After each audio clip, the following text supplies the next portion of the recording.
ቫይራል መውጣት አልቻልንም አዳዲስ ሰዎችንም መመዝገብ እንደዚሁ አስቸጋሪ ሆኖብናል የምትሉ እህት ወንድሞች ይህ ቪዲዮ ለእናንተ ነው። ቻናሉን ሰብስክራይብ እያደረጋችሁ ለሌሎችም ሼር እያደረጋችሁ አብራችሁ ይቆዩ ማለት ነው። ዛሬ እንዴት ቫይራል በመውጣት አዳዲስ ልጆችን መመዝገብና ቲማችንን ጠንካራ ማድረግ እንደምንችል ዝርዝር ባሉ 8 ነጥቦችን ያካተተ መረጃ ወደ እናንተ ይዤ መጥቻለሁ ማለት ነው። አሁን ቀጥታ ወደ መረጃዬ ነው የማልፈው። ምናልባትም እስከመጨረሻው ስትከታተሉ በርካታ ነጥቦችን ልትረዱ ትችላላችሁና በተረጋጋ መንፈስ ቪዲዮውን እንድትከታተሉት ግብዣዬ ነው። አሁን ቀጥታ ቫይራል ለመውጣት የምንጠቀምባቸው ዘዴዎችን በዝርዝር አስረዳችኋለሁ ማለት ነው። የመጀመሪያ የሚሆነው ፕላትፎርም በደንብ መረዳት ነው ማለት ነው። እንግዲህ እዚህ ፖፕ ፕላትፎርም ላይ ስራ ሰርተን ተከፋይ ወይም ደግሞ የኮሚሽን ተከፋይ ለመሆን ፕላትፎርሙን የግድ ጠንቅቀን ማወቅ ያስፈልጋል። ምክንያቱም እኛ ለሌሎች ወይም ለእኛ ተከታይ አዳዲስ ሆስቶች ከመዘገብን በኋላ በደንብ ማስተማርና ጥያቄዎቻቸውን መመለስ ስላለብን ፕላትፎርሙን በደንብ ጠንቅቀን ማወቅ ያስፈልገናል ማለት ነው። ለዚህም በርካታ ኤጀንቶች በፖፕ ፕላትፎርም ላይ በብዛት በማስተማር ላይ እንደሆኑ ይታወቃል። ስለዚህ ለእኛ የሚመች የማስተማር ስልት የሚጠቀሙ ወንድሞችና እህቶች ጋር ጎራ በማለት ስለ ፕላትፎርም በደንብ ጠንቅቀን ማወቅ የመጀመሪያው ፖይንት ይሆናል ማለት ነው። ሁለተኛው ከሰዎች ጋር መግባባት ነው። ከሰዎች ጋር መግባባት ስንል በሁለት ከፍለን ልናየው እንችላለን። አንደኛው ምንም ሂንቱ የሌላቸውን ሰዎች ታች ወርደን ከነሱ ጋር ወረድ ብለን ፎሎ በመደራረግ እንደዚሁም ደግሞ በመወያየት ምን ላይ እንዳሉ ስለ ፕላትፎርሙ አንዳንድ ሀሳቦችን በመቀያየር መግባባት። እነዚህ ሰዎች ምናልባትም እኛ ላይቭ በምንገባ ጊዜ በምንገባበት ሰዓት የኛን ላይቭ ለመታደብ የመምጣት እድሉ ይኖራቸዋል ማለት ነው። ያ ደግሞ የኛን ቫይራል የማውጣት ወይም ደግሞ ፕላትፎርሙ የኛን አልጎሪዝሙ ማለት ነው ወደፊት የማምጣት እድሉ ከፍተኛ ይሆናል። ምናልባት 10 ሰው 20 ሰው እኛ ጋር ከመጣ ያንን በእጥፍ ያሳድግና እኛን ቫይራል የማውጣት እድል ይኖረዋል ማለት ነው። ሁለተኛው ከታላላቅ የቻናል ባለቤቶች ጋር ወይም ደግሞ ቫይራል የወጡትንም ሰዎች እንደዚሁ መግባባት ያስፈልገናል ማለት ነው። ምክንያቱም እዛ ጋር እኛ አክቲቭ ፓርቲሲፓንት ከሆን ከዛ ቫይራል ከወጡ ሰዎች ጋር ያሉ ሰዎች እኛን ፎሎ ስለሚያደርጉን አሁንም በተመሳሳይ መልኩ እኛ ላይቭ ስንገባ ሌሎች ሰዎች የኛ ላይቭ ላይ በመታደብ ጥሩ ነገር ይዘን ከቀረብን አሁንም ተመሳሳይ የሆነ ክስተት ይከሰታል ማለት ነው። ሶስተኛው ነጥብ ብዙ ጊዜ ላይቭ መቀመጥ ነው። እዚህም ላይ ብዙ ጊዜ ላይቭ መቀመጥ ሲባል የመጀመሪያዎቹን 2 ነጥቦች እዚህ ጋር አካቶ መምጣት አለበት። ፕላትፎርሙን ተረድተናል።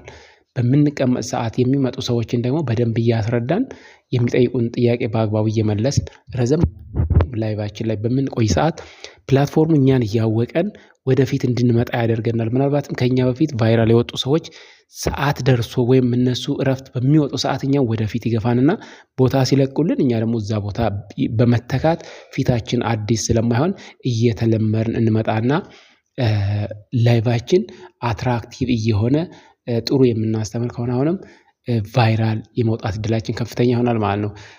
ሌላው እዚሁ ጋር አብሮ የሚሄደው አራተኛው ነጥብ ኮይን መጠቀም ነው። ይሄ ላኪ ቦክስ የምንለው አዳዲስ ልጆች ወይም አዳዲስ ተመዝጋቢዎች ሲገቡ ላኪ ቦክስ ወይም ደግሞ እድልን የሚሞክሩባት ኮይን የምናስቀምጥባት ቦክስ አስፈላጊ ናት። እንደ አቅማችን ከ50 ጀምሮ ያለው በሺም ሊያስቀምጥ ይችላል፣ 500ም 200ም ሊያስቀምጥ ይችላል። ስለዚህ ላኪ ቦክሶችን አልፎ አልፎ ማስቀመጥና አብሮ የተያያዘ ምክንያቱም ብዙ ጊዜ እንቀመጣለን ላኪ ቦክስም አብሮ የሚሄድ ጉዳይ ነው ማለት ነው።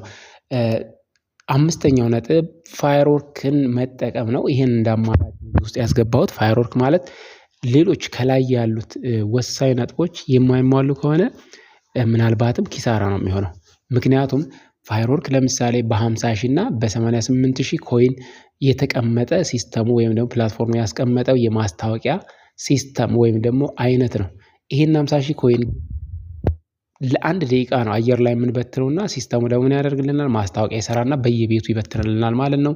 ያን ጊዜ እኛ መሸወድ የሌለብን አዳዲስ ልጆችን ለመመዝገብ ከመሯሯጥ ይልቅ በደንብ አገልግሎታችንን መስጠት ወይም ደግሞ ማስተማር እንዳለብን ብቻ ነው እዚህ ላይ ምክር የምሰጣችሁ። ምናልባትም ቶሎ ብላችሁ ልጆች ለመያዝ ወይም አዳዲስ ልጆችን ለመመዝገብ የምታደርጉት ሩጫ ኮይኑ ከተበተነና ለሚደርሰው ሰው ከተዳረሰ በኋላ ሁሉም ወደ የቤቱ ይመለሳል። ጥሩ የማስተማር አጋጣሚ ከተጠቀማችሁ ግን ለ1 ሰዓትም ለ2 ሰዓትም ቫይራል እንደወጣችሁ ምክንያቱም 2000 3000 ሰው የመሰብሰብ እድል ስላለው ያ የተሰበሰበ ሰው ቢጠና እስከ 100 እና 200 ሰው እናንተ ጋር ለ1 ሰዓት ከቆየ በቃ ቫይራል የመውጣት ምልክቱ ከዛ ይጀምራል ማለት ነው።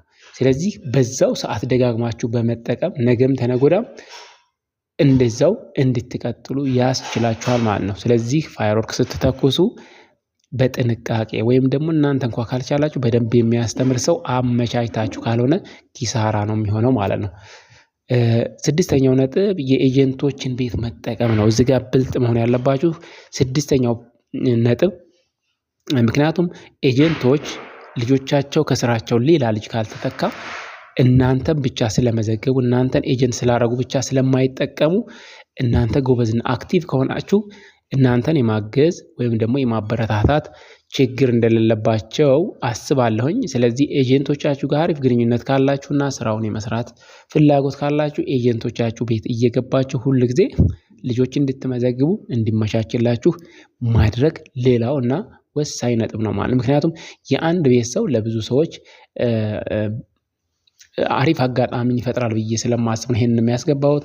7ኛ የተመዘገቡ አዳዲስ ገቢዎችን በአግባቡ ማኔጅ ማድረግ በደንብ መንከባከብ ማለት ነው። ለምሳሌ ሰዎች ይዘን እየሰሩ አይደለም የምንል ብዙዎቻችን አለን። እየሰሩ የማይሆኑበት ምክንያት አንድም ወይ በእኛ መረጃ ነው፣ ሁለትም ደግሞ አልገባቸውም።